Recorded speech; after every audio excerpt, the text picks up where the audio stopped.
ये कहानी है जॉन नाम के मछुआरे की, जो हर रोज की तरह अपनी छोटी नाव लेकर समंदर में मछली पकड़ने निकलता है। लेकिन इस दिन कुछ अलग होता है। अचानक चारों तरफ घना कोहरा छा जाता है और दूर दूर तक कुछ दिखाई नहीं देता। जॉन रास्ता भटक जाता है और इधर उधर भटकते बांटते उसे एक सुनसान नाव नजर आती है। जिज्ञासावश वो अपनी नाव उस नाव से बांधता है और अंदर जाकर देखने का फैसला करता है। जैसे ही वो उस नाव के भीतर जाता है, उसके होश उड़ जाते हैं। पूरी नाव खाली थी, न कोई इंसान, न कोई आवाज, बस रहस्यमयी सन्नाटा। जॉन जब उस रहस्यमयी नाव में गया तो सब कुछ बिल्कुल सामान्य लगा। खाना ताजा था, कपड़े करीने से रखे थे और हर जगह इंसानी मौजूदगी के संकेत थे, लेकिन वहां कोई था नहीं। वो नाव को चालू करने की कोशिश करता है पर इंजन काम नहीं करता। इतने विशाल समुद्र में अकेली और खाली नाव देखकर जॉन हैरान रह जाता है। वह दूरबीन से चारों ओर देखने की कोशिश करता है, शायद कोई पास में हो, लेकिन घना कोहरा सब कुछ ढक चुका था। निराश होकर वो कंट्रोल रूम लौटता है और वहां पड़ा रेडियो ऑन करता है, मदद के लिए कोई संकेत भेजने के इरादे से। जॉन ने रेडियो पर संदेश भेजा, ये नाव समंदर में फंसी है, कोई सुन रहा हो तो जवाब दे। संदेश भेजने के बाद उसने सोचा कि अब अपनी छोटी नाव से लौट जाना चाहिए, लेकिन जब वो बाहर आया तो उसकी नाव वहां नहीं थी, जबकि उसने उसे अच्छे से बांधा था। उसकी हैरानी और बढ़ गई जब देखा कि अब चारों ओर फैला कोहरा भी अचानक साफ हो गया था और आसमान एकदम खुला था। अब दोपहर का समय हो चुका था। जॉन को समझ नहीं आया कि ये सब क्या हो रहा है। वापस लौटने का कोई और रास्ता न देख वो उसी खाली जहाज पर लौट आया और नक्शे के सहारे रास्ता ढूंढने लगा।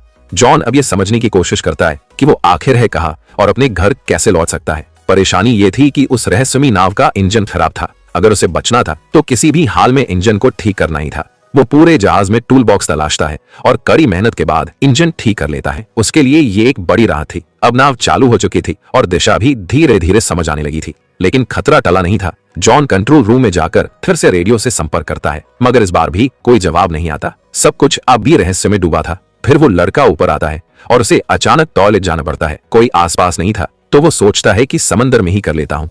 जैसे ही वो किनारे जाता है, अचानक किसी ने पीछे से उसे धक्का दे दिया। वो सीधा पानी में गिरता है। हालत बेहद खतरनाक थी, लेकिन उसने रील को पकड़कर किसी तरह खुद को डूबने से बचा लिया। हवा और पानी का दबाव इतना ज्यादा था कि वापस नाव तक आना मुश्किल हो गया, मगर उसने हार नहीं मानी, हिम्मत जुटाई और धीरे धीरे रील के सहारे खुद को खींचते हुए फिर से नाव पर चढ़ आया। इस सब के बीच उसका काम पूरा नहीं हो पाया तो वो दोबारा टॉयलेट जाने लगा। जैसे ही वो नीचे पहुंचा, अचानक किसी ने जोर से दरवाजा बंद कर दिया। जॉन ने पहले इसे हवा का असर समझा और ध्यान नहीं दिया, लेकिन जब बाहर निकलने की कोशिश की तो देखा कि दरवाजा अंदर से बंद हो चुका है। अब वो हैरान रह गया। उसने दरवाजा खोलने की हर कोशिश की, यहाँ तक कि जेब से एक सिक्का निकालकर ताले में फंसाकर भी खोलने की कोशिश की, मगर सब बेकार गया। अब उसे लगने लगा कि इस जहाज पर वो अकेला नहीं है, कोई है जो उसे परेशान कर रहा है, जो दिखता नहीं लेकिन हर वक्त मौजूद है। उसे लगने लगा जैसे कोई उसके साथ बेरमी से खेल रहा हो। वो जोर से चिल्लाया, कृपया जो भी हो दरवाजा खोल दो, मैं कोई चोर नहीं, बस देखने आया हूँ। लेकिन कोई जवाब नहीं आया। अब उसे समझ आ गया कि मदद की उम्मीद बेकार है। वो केबिन की तरफ बढ़ा और अंदर जाकर जो देखा उससे उसकी रूह कांप गई। वहां खून के धब्बे थे, डरावना माहौल था, पर उसने डर को नजरअंदाज किया और एक कैंची उठाकर दरवाजा खोलने की कोशिश की, लेकिन ताला अब भी नहीं खुला। तभी पूरी नाव जोर जोर से हिलने लगी, जैसे कुछ बड़ा होने वाला हो। जॉन बेहद घबराया हुआ था। तभी उसकी नजर ऊपर की एक खिड़की पर पड़ी। वो किसी तरह उस खिड़की से बाहर निकला और चारों ओर देखा। दूर से एक विशाल कार्गो जहाज उसकी ओर आता नजर आया। उसकी दिशा सीधी उसी नाव की ओर थी। जॉन को समझ आ गया कि अगर वो जहाज टकराया तो सब खत्म हो जाएगा। अब उसे हर हाल में अपनी जान बचानी थी।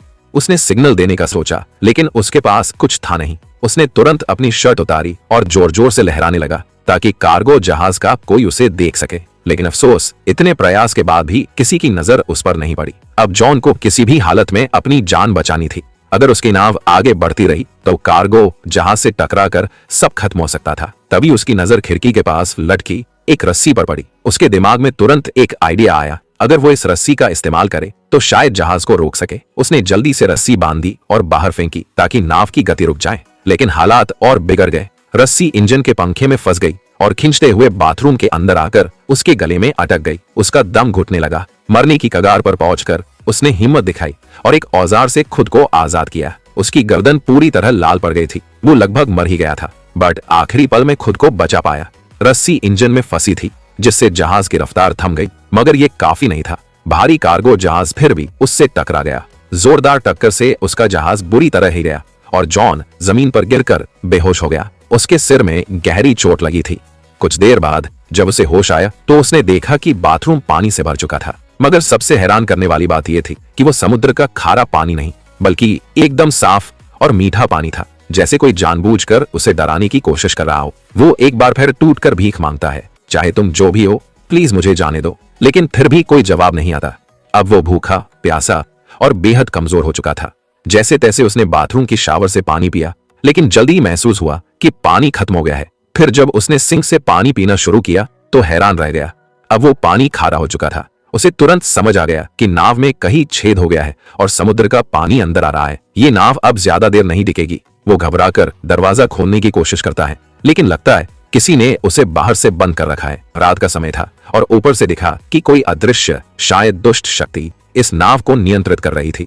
पानी तेजी से बढ़ रहा था और जॉन थककर सो गया। रात में समंदर में भयानक तूफान आया, जिससे नाव बुरी तरह टूट गई और जॉन भी गंभीर रूप से घायल हो गया। सुबह जब उसकी आंख खुली तो पानी सिर तक पहुंच चुका था, सिर्फ चेहरा बाहर था। अब उसे लगने लगा कि बस कुछ ही पल बचे हैं। तभी अचानक कहीं से क्लिक की हल्की आवाज सुनाई दी, जैसे कुछ खुला हो। जैसे ही जॉन ने हैंडल घुमाया, दरवाजा जोर की आवाज के साथ खुल गया। पानी का दबाव इतना ज्यादा था कि दरवाजा टूटकर नीचे गिर पड़ा और इसी तरह वो बाहर निकलने में कामयाब हुआ। बाहर निकलते ही वो सीधा नाव की छत पर गया ताकि ताजी हवा में सांस ले सके, क्योंकि नीचे ऑक्सीजन लगभग खत्म हो चुकी थी। अब उसे यकीन हो गया था कि कोई अदृश्य ताकत उसे हर हाल में सताना चाहती है। वो शारीरिक और मानसिक रूप से टूट चुका था और नीचे की तरफ पानी लगातार बढ़ता जा रहा था। उसे समझ आ गया कि अब नाव कभी भी डूब सकती है। जॉन ने तय कर लिया था अब वो इस जहाज पर नहीं रुकेगा। तभी उसे एक आइडिया आया। उसने जहाज से एयरबैग्स निकाले और टूटे हुए बाथरूम के दरवाजे को इस्तेमाल करके एक छोटा राफ्ट बना लिया। उसने सब कुछ मजबूती से बांधा ताकि राफ्ट टिक सके, लेकिन राफ्ट चलाने के लिए उसे कुछ और जरूरी सामान भी चाहिए था। उसने जहाज से खाना, पानी और जरूरी औजार जमा किए और खुद को पूरी तरह तैयार किया। फिर बिना पीछे देखे वो जहाज से उतर गया और राफ्ट पर सवार होकर धीरे धीरे समंदर में आगे बढ़ने लगा। वो राफ्ट पर था और उसके सामने वही बड़ी नाव अब भी खड़ी थी। कई घंटे गुजर गए, लेकिन न तो वो ज्यादा दूर जा पाया और न ही वो नाव डूबी, जिसे वो समझ रहा था कि 5 से 10 मिनट में डूब जाएगी। वो अब भी उसी हालत में थी। तभी उसके दिमाग में एक आइडिया आया, अगर ये नाव अभी तक नहीं डूबी तो क्यों न इसके रिसाव को ठीक कर लिया जाए। अगर ऐसा हो गया तो वो इस मजबूत नाव से आराम से सफर कर सकता है। ये सोचकर वो वापस नाव के पास गया। सबसे पहले उसने रिसाव को ठीक किया, फिर पाइप और औजारों से एक पंप तैयार किया ताकि पानी बाहर निकाला जा सके। उसने जो पंप बनाया था उसकी मदद से नाव में भरा समुद्र का पानी धीरे धीरे बाहर निकल गया। रिसाव ठीक करने और पानी हटाने के बाद उसने जहाज की बाकी दिक्कतें भी ठीक कर दी। साथ ही उसने बाहर से भी मरम्मत की ताकि आगे सफर में कोई और परेशानी न हो। काम खत्म होने के बाद उसने फिर से रेडियो से मदद मांगने की कोशिश की, लेकिन इस बार भी कोई जवाब नहीं आया। मायूस होकर वो वापस लौटा और नक्शा निकालकर एक बार फिर रास्ता समझने लगा। उसने नाव को आगे बढ़ाने की कोशिश की, लेकिन जैसे ही इंजन स्टार्ट किया नाव बिल्कुल नहीं हिली, मानो फिर से उसे धोखा दे रही हो। वो नाव एकदम स्थिर थी, जैसे पानी में जड़ हो गई हो, और यही सोच उसे अंदर से तोड़ रही थी। वो पूरी तरह थक चुका था, उम्मीदें खत्म हो रही थी। तभी दूर से उसने एक और जहाज आते देखा। अब उसके पास बस एक ही रास्ता था, अपने छोटे राफ्ट से उस जहाज तक पहुंचना।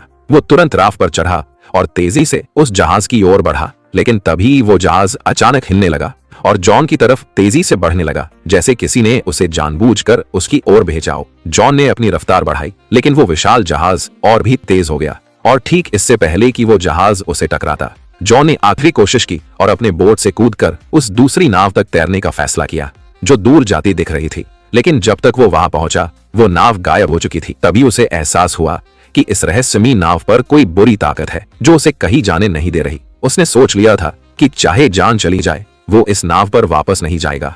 लेकिन शाम तक पानी में तैरते तैरते ठंड बढ़ने लगी। नीचे डॉल्फिन्स तैर रही थी, पर पानी का तापमान बहुत गिर चुका था। ठंड सहन न हो पाने पर मजबूरी में वो फिर उसी नाव पर लौट आए। वो इतना थक और बीमार हो चुका था कि कुछ सोच पाने की हालत में नहीं था। बस चुपचाप एक कंबल ओढ़कर कमरे में सो गया। सुबह जब उसकी आंख खुली तो उसने फिर से इस जहाज से निकलने का फैसला किया, लेकिन अब एक और झटका मिला। कमरे का दरवाजा बंद था। वो घबरा गया और धीरे धीरे मानसिक रूप से टूटने लगा। उसे कुछ समझ नहीं आ रहा था कि आखिर ये सब उसके साथ क्यों हो रहा है। तभी उसकी नजर कमरे में मौजूद एक छोटी सी केबिन पर पड़ी। उसने जैसे ही उसे खोला, ऊपर की ओर एक रास्ता नजर आया, एक वेंटिलेशन जिससे बाहर निकला जा सकता था। वो उस केबिन में घुस गया जो एक तंग स्टोरेज एरिया था। हर बार जब वो स्टोरेज एरिया से ऊपर चढ़ने की कोशिश करता, फिसलकर नीचे गिर जाता। गिरने से उसे कई चोटें भी आई, मगर उसने हार नहीं मानी। बार बार गिरते हुए आखिरकार वो फिर से ऊपर पहुंचा और उस वेंट की खिड़की को खोलने की कोशिश की, लेकिन वो टस से मस नहीं हुई। ऐसा लग रहा था जैसे उसे जानबूझकर सील कर दिया गया हो। अब वहां की ऑक्सीजन भी तेजी से खत्म हो रही थी। सांस लेना मुश्किल हो रहा था। नीचे का दरवाजा भी बंद था। वो वापस कमरे में नहीं जा पा रहा था। उसे लगने लगा कि अब यही उसका आखिरी समय है। लेकिन तभी उसने फिर से वही क्लिक की रहस्यमयी आवाज सुनी। जैसे ही केबिन की खिड़की क्लिक की आवाज के साथ खुली, जॉन बिना समय गंवाए बाहर निकल आया। ताजी हवा ने उसे थोड़ी राहत दी। बाहर आकर उसने देखा कि नाव एक छोटे से द्वीप की ओर बढ़ रही थी। ये देखकर उसके मन में उम्मीद जगी कि शायद अब वो इस डरावनी नाव से हमेशा के लिए आजाद हो जाएगा। जैसे ही नाव किनारे पहुंची, वो फौरन उतर गया। उसे लगा कि इस द्वीप पर जरूर कोई है जो इस सब का जिम्मेदार है। गुस्से में उसने एक डंडा उठाया और द्वीप की तलाश शुरू की, लेकिन जल्द ही हैरान रह गया। पूरे द्वीप पर इंसान का कोई भी निशान नहीं था। अब जॉन फिर से गुस्से और डर से भर गया था। जैसे ही वो उस द्वीप से बाहर निकला, एक नया दृश्य उसकी आंखों के सामने आया। वही रहस्यमयी नाव जो उसे यहाँ लाई थी, अब शांत समंदर में आगे बढ़ रही थी, जैसे किसी और शिकार की तलाश में हो। ये देखकर जॉन को पूरी तरह यकीन हो गया कि ये नाव और ये द्वीप किसी बुरी ताकत के अधीन है। उसे अब हर हाल में यहाँ से निकलना था। उसकी जिंदगी अब भी बाकी थी। वो खोजबीन करता हुआ द्वीप की सबसे ऊंची चोटी पर पहुंचा और वहां से उसने दूर एक और द्वीप देखा, लेकिन वो इतना दूर था कि वहां क्या हो रहा है ये वो देख नहीं पाया। जैसे जैसे जॉन द्वीप पर घूमता रहा, वो धीरे धीरे पीछे की ओर आ गया, लेकिन जब वो वहां पहुंचा तो उसकी आंखें फटी की फटी रह गई। ये वही जगह थी जहां से उसकी यात्रा की शुरुआत हुई थी। सब कुछ वैसा ही था। वही उसकी पुरानी नाव ठीक उसी जगह बंधी हुई और वही लोग, जैसे कुछ बदला ही ना हो। पूरा माहौल पहले जैसा था, जैसे कुछ हुआ ही नहीं। जॉन एकटक सब देख रहा था। उसे यकीन नहीं हो रहा था कि ये सब एक बुरे सपने जैसा लगने वाला अनुभव असल में उसके साथ घटा था। लेकिन अब सवाल उठता था, उसकी नाव वहां दोबारा कैसे पहुंची और इस द्वीप की सच्चाई क्या थी? जॉन जब द्वीप के पीछे पहुंचा तो हैरान रह गया। वही जगह, वही नाव, वही लोग, जैसे कुछ भी नहीं बदला। उसे यकीन नहीं हो रहा था कि ये सब असल था या कोई बुरा सपना, मगर जो कुछ उसने झेला वो सच्चाई थी।